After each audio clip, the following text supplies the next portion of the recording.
may just see another victim of the player empowerment era. Over and over again, we see if a player has no interest in re-signing for your team, then they have the power, period. They will go over to Rachel Nichols, have an interview, make it a media circus for you, or whatever is further necessary for them to get off the team. And in Bradley Beal's case, he is under contract for 2 more years with a player option on the 3rd. So if he says he wants out, the best move for the Washington Wizards is...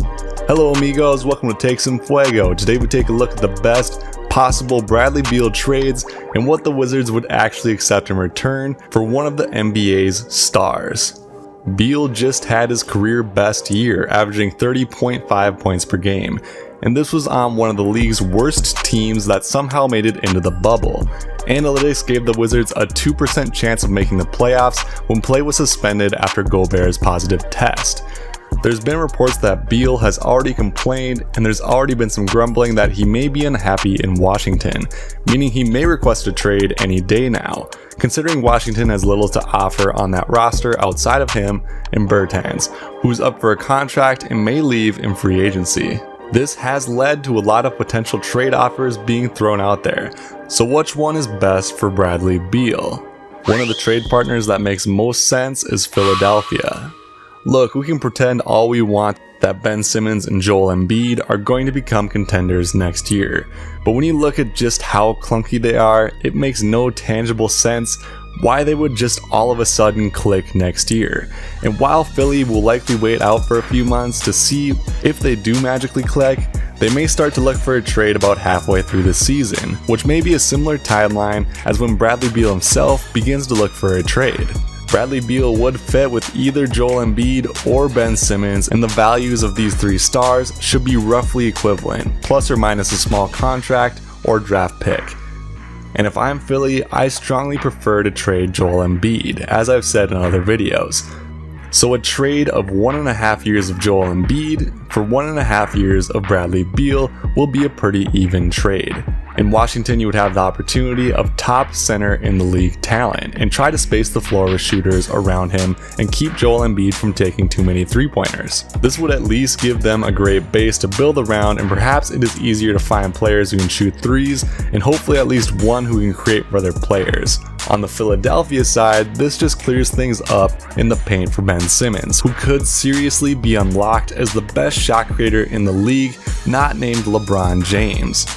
So you have Simmons getting to the rim surrounded by Richardson, Beal, Tobias, and Horford, and then on defense you would have Simmons basically on the opposing team's best player.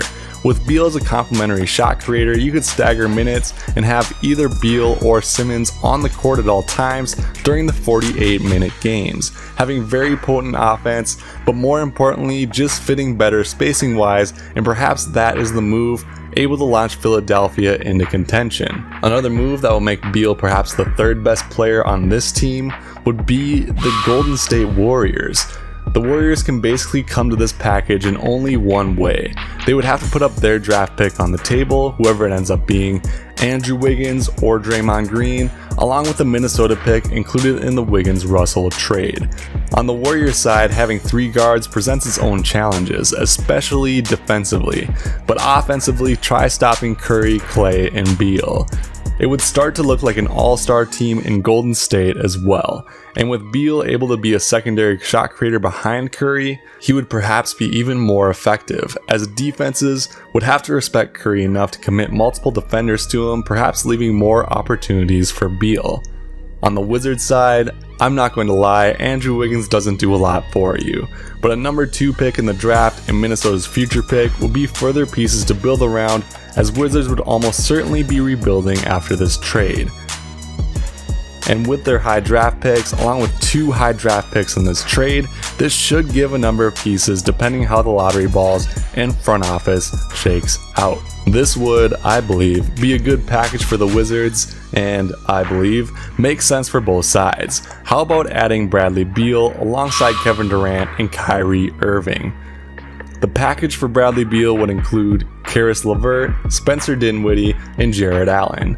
On the Washington side of this trade, they will be able to find a few pieces and making a hopefully competitive team in the Eastern Conference, and LeVert and Dinwiddie should be able to replace the scoring of Bradley Beal for them.